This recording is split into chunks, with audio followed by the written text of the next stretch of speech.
श्री शिव महापुराण कोटि रुद्र संहिता अथ षोडशोऽध्याय महाकालेश्वर ज्योतिर्लिंग के प्राकट्य का वर्णन। विषय ऊचो सूत सर्वं विजानासि वस्तु व्यास प्रसादतः ज्योतिखां च कथां श्रुत्वा तृप्तिर्नैव प्रजायते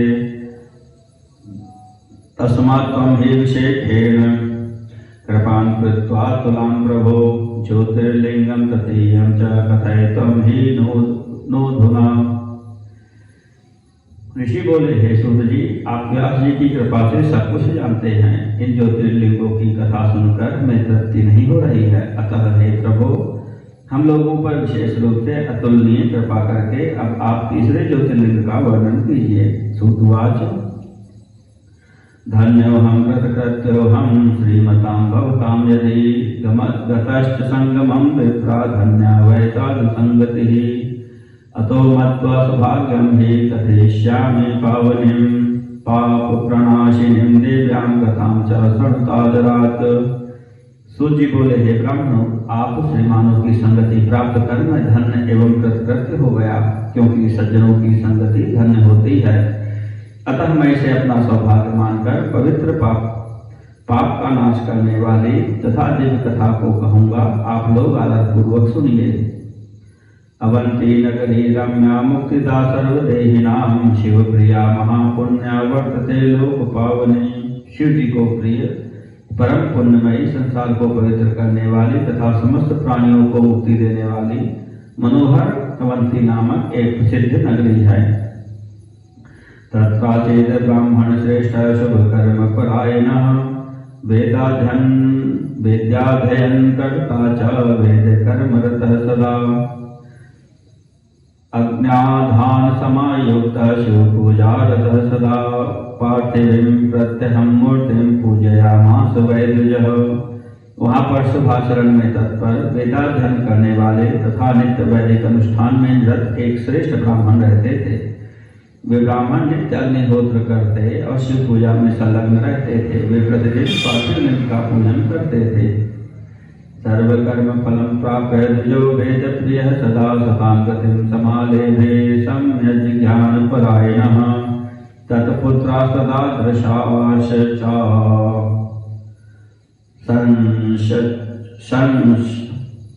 संसच्चत्वारो निसत्तमाः शिवपूजारता नित्यं पित्रोर्नवमाः सदा देवप्रियश्च तज्ज्येष्ठः प्रियमयदास्ततः परं तृतीयः सुक्रतो नाम धर्मवादी च सुरतः।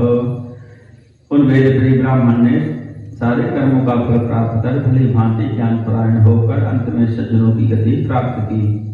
हे मुनीश्वरों, उनके चारों पुत्र भी उसी प्रकार शिव पूजा में तत्पर तथा सदा माता पिता की आज्ञा मानने वाले थे।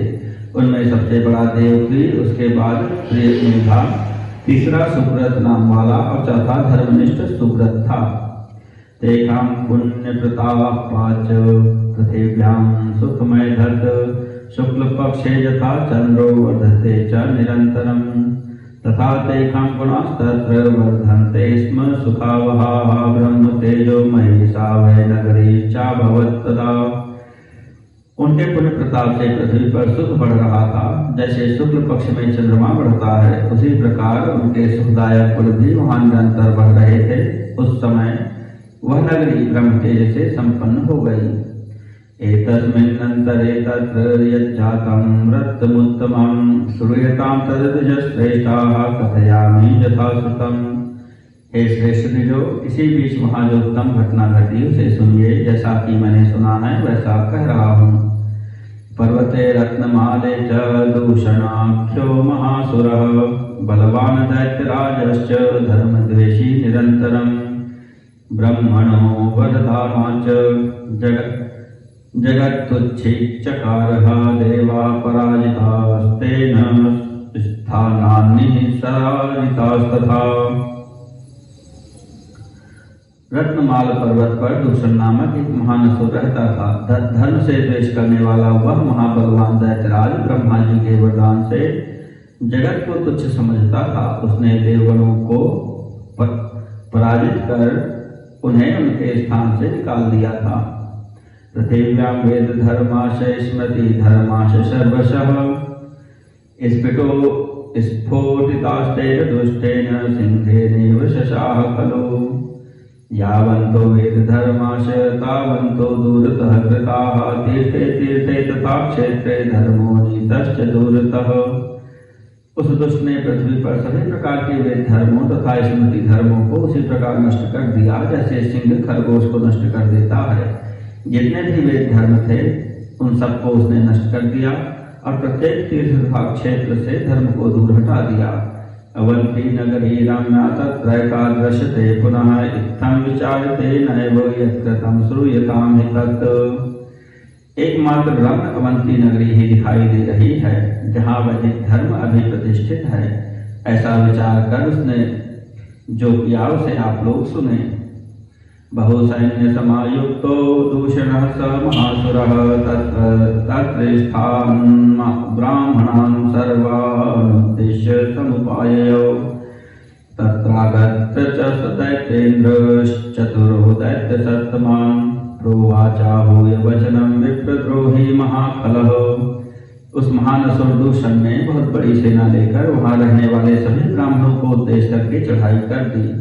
वहां आकर विप्रद्रोही व महाकल उस दैत्येंद्र ने अपने 4 दैत्य श्रेष्ठ सेनापतियों को बुलाकर यह वचन कहा।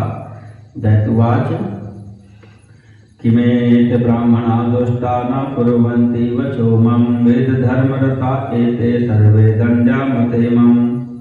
दैत्य बोला, ये दुष्ट ब्राह्मण मेरी आज्ञा का पालन क्यों नहीं करते हैं? अतः मेरे विचार से वेद धर्म में तत्पर ये सब दंड के योग्य हैं। सर्वे देवा मया लोके राजानश्च पराजिताः वशे किं ब्राह्मणाः शक्या न कर्तुं दैत्य सत्तमाः।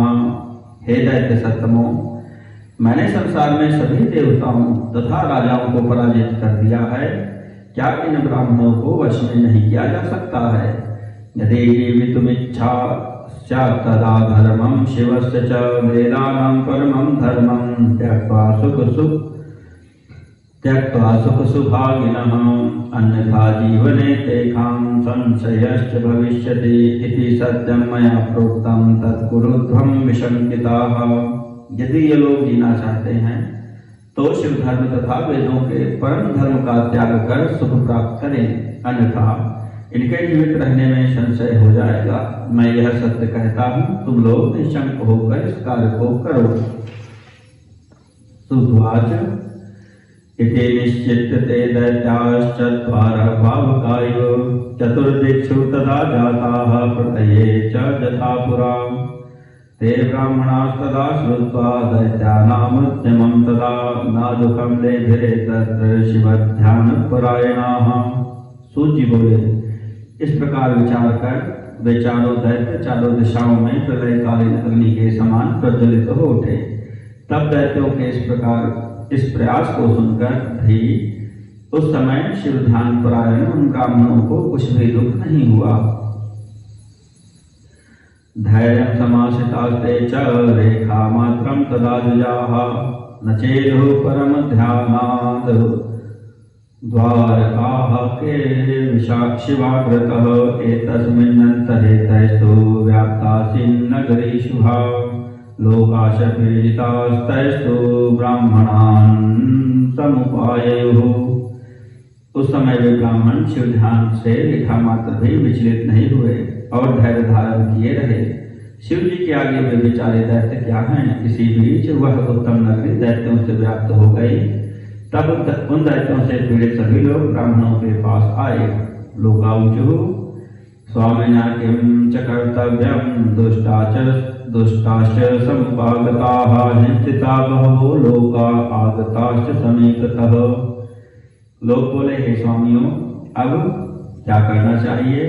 वे दुष्ट आ गए हैं, उन्होंने बहुत से लोगों को मार डाला, इसलिए हम लोग आपके पास आए हैं। सुतवाच तेकादिति वचः श्रोता वेद प्रिय सुताशते।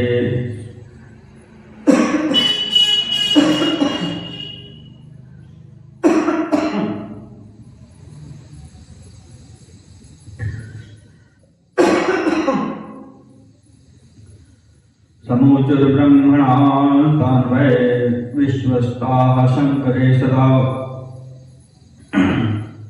सूत जी बोले, उन लोगों की यह बात सुनकर शिव में सदा विश्वास करने वाले वे ब्राह्मण वेद प्रिय के पुत्र उन लोगों से कहने लगे, ब्राह्मणाऊचुः श्रूयतां विदतेनैव बलं दुष्ट भयावहं न शस्त्राणि तथा सन्ति यच्यते विमुखाः पुनः। ब्राह्मण बोले, आप लोग सुनिए, हमारे पास दुष्टों को भय देने वाला सैन्य बल नहीं है और न शस्त्र ही हैं जिससे हम उन्हें पराजित कर सकें। सामान्यस्यापमानो नो ह्याश्रयश्च भवेदिह पुनश्च किं समर्थश्च शिवस्येह भविष्यति। सामान्य व्यक्ति का आश्रय लेने पर भी मनुष्य का अपमान नहीं होता, फिर हम लोग तो सर्वसमर्थ शिव जी के आश्रित हैं, हमारा अपमान ये असुर किस प्रकार कर सकते हैं। शिवो रक्षां करोतु वद्यासुराणां भयतः प्रभो नान्यथा शरणं लोके भक्तवत्सलतः शिवात्। अतः भगवान शिव ही असुरों के भय से हमारी रक्षा करेंगे। भक्तवत्सल सदाशिव को छोड़कर संसार में अब हमें कोई शरण देने वाला नहीं है।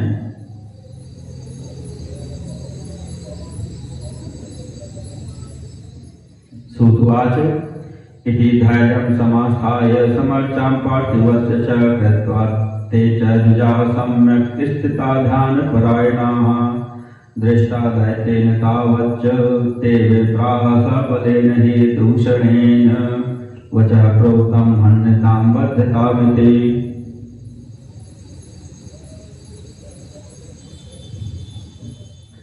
तच्छ्रुतं तैस्तदा नैव दैत्यप्रोक्तं वचो द्विजैः वेदप्रियस्तुतैः शम्भोर्ध्यानमार्गपरायणैः। सूत जी बोले, इस प्रकार वे ब्राह्मण धैर्य धारण कर भली भांति पार्थिव पूजन कर शिव जी के ध्यान में तत्पर रहे।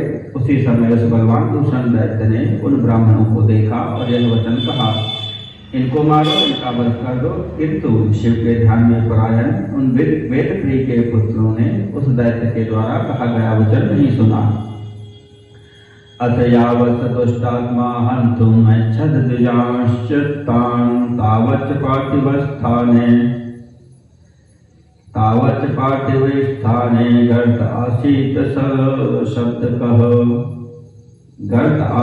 स शब्दकः।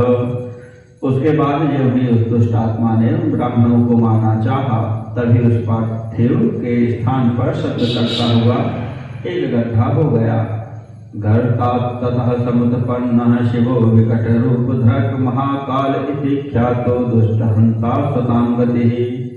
उस गड्ढे से विकट रूपधारी महाकाल नाम से विख्यात दुष्टों का संहार करने वाले एवं सज्जनों को गति देने वाले शिवजी प्रकट हो गए। महाकाल समुत्पन्नो दुष्टानां त्वादशामहं खलत्वं ब्राह्मणानां हि समीपात् दूरतो व्रज इत्युक्त्वा हुंकृतेनैव भस्मसात् कृतवास्तदा दूषणं च महाकालः शंकरः सबलं दुष्टम्। अरे दुष्ट, मैं महाकाल हूँ और तुम्हारे जैसे दुष्टों के लिए महाकाल रूप में प्रकट हुआ हूँ। तुम इन ब्राह्मणों के समीप से दूर भाग जाओ। ऐसा कहकर महाकाल शंकर ने हुंकार मात्र से ही सैन्य सहित उस दूषण को शीघ्र भस्म कर दिया। यत् सैन्यं हतं तेन किंचित् सैन्यं पलायितं दूषणश्च हतस्तेन शिवेनेह परात्मना। सूर्यं दृष्ट्वा यथा याति संशयं सर्वशस्त्रमः तथैव च शिवं दृष्ट्वा तत्सैन्यं विनाशः। उन्होंने कुछ सैनिकों को मार डाला और कुछ सेना भाग गई। उन परमात्मा शिव ने वहीं पर दूषण का वध कर दिया। जिस प्रकार सूर्य को देखकर अंधकार पूर्ण रूप से नष्ट हो जाता है, उसी प्रकार शिव को देखकर उसकी सेना विनष्ट हो गई। देवदुन्दुभयो नेदो पुष्पवृष्टि पपातः देवा समाययुः सर्वे हरि ब्रह्मादयस्तथा। भक्त्या प्रणम्य तं देवं शंकरं लोकशंकरं तुष्टुभुर्विविधैः स्तोत्रैः कृताञ्जलिपुटा द्विजाः। उस समय देवताओं की दुंदुभियां बजने लगी और फूलों की वर्षा होने लगी। ब्रह्मा विष्णु आदि सभी देवता वहां पर उपस्थित हो गए। ब्राह्मणों ने हाथ जोड़कर लोक कल्याण करने वाले उन भगवान शंकर को भक्ति पूर्वक प्रणाम करके अनेक प्रकार के स्तोत्रों से उनकी स्तुति की। ब्राह्मणांश समाश्वास सुप्रसन्न शिव स्वयंवरं ब्रूते पिचोवाच महाकालो महेश्वरः तच्छ्रुत्वा तेजजाः सर्वे कृताञ्जलि पुटास्तदा सुप्रणम्य शिवं भक्त्या प्रोचुः सन्नतमस्तकाः। तब महाकाल रूपधारी स्वयं महेश्वर ने प्रसन्न होकर उन ब्राह्मणों को आश्वस्त करके उनसे कहा, वर मांगिए। तब यह सुनकर वे सभी ब्राह्मण हाथ जोड़कर तथा सिर झुकाकर भक्ति पूर्वक शिव जी को प्रणाम करके कहने लगे, द्विजाऊचुः महाकाल महादेव दुष्ट दंड कर प्रभो मुक्तिं प्रयच्छनः शंभो संसाराम्बुधितः शिव अत्रैव लोक रक्षार्थं स्थातव्यं हि त्वया शिव स्वदर्शकान् शंभो तारय त्वं सदा प्रभो। द्विज बोले, हे महाकाल, हे महादेव, दुष्टों को दंड देने वाले हे प्रभु, हे शंभो, हे शिव, आप हमें संसार सागर से मुक्ति दीजिए। हे शिव, हे शंभो, हे प्रभु, आप संसार की रक्षा के लिए यहीं पर निवास करें और अपने दर्शन करने वाले मनुष्यों का आप सदा उद्धार कीजिए। सुतवाच इत्युक्तस्तैः शिवस्तत्र तस्थौ दर्देषु शोभने भक्तानां चैव रक्षार्थं दत्त्वा तेभ्यः सद्गतिं। सूर्य बोले, उनके ऐसा कहने पर शिव जी उन्हें सद्गति प्रदान कर भक्तों के रक्षार्थ उस परम सुंदर गत में स्थित हो गए। द्विजास्ते मुक्तिमापन्नाः चतुर्दिक्षु शिवास्पदम् क्रोशमात्रं तदा जातं लिंगरूपेण एव च। इस प्रकार वे ब्राह्मण मुक्त हो गए और वहां चारों दिशाओं में एक कोश परिमाण वाला स्थान लिंग रूपी शिव जी का कल्याणमय क्षेत्र हो गया। महाकालेश्वरो नाम शिवख्यातश्च भूतले तं दृष्ट्वा न भवेत् स्वप्ने किंचित् दुःखमपि द्विजाः यं काममपेक्षैव तल्लिङ्गं भजते तु यः तं काममवाप्नोति लभेन मोक्षं परत्र च। एतत् सर्वं समाख्यातं महाकालस्य सुव्रताः समुद्भवस्य माहात्म्यं किमन्यत् श्रोतुमिच्छत्। तभी से महाकालेश्वर नामक शिव पृथ्वी पर प्रसिद्ध हुए। हे द्विजो, उनका दर्शन करने से स्वप्न में भी कोई दुख नहीं होता है। जो मनुष्य जिस कामना की अपेक्षा करके उस लिंग की उपासना करता है वह उस मनोरथ को प्राप्त कर लेता है और परलोक में मोक्ष भी प्राप्त करता है। हे सुव्रतो, महाकाल की उत्पत्ति तथा उनका महात्म्य मैंने कह दिया। अब आप लोग और क्या सुनना चाहते हैं? इति श्री शिव महापुराणे चतुर्थ्यां कोटिसूत्र संहितायां महाकाल ज्योतिर्लिंग महात्म्य वर्णनम नाम षोडशोऽध्यायः।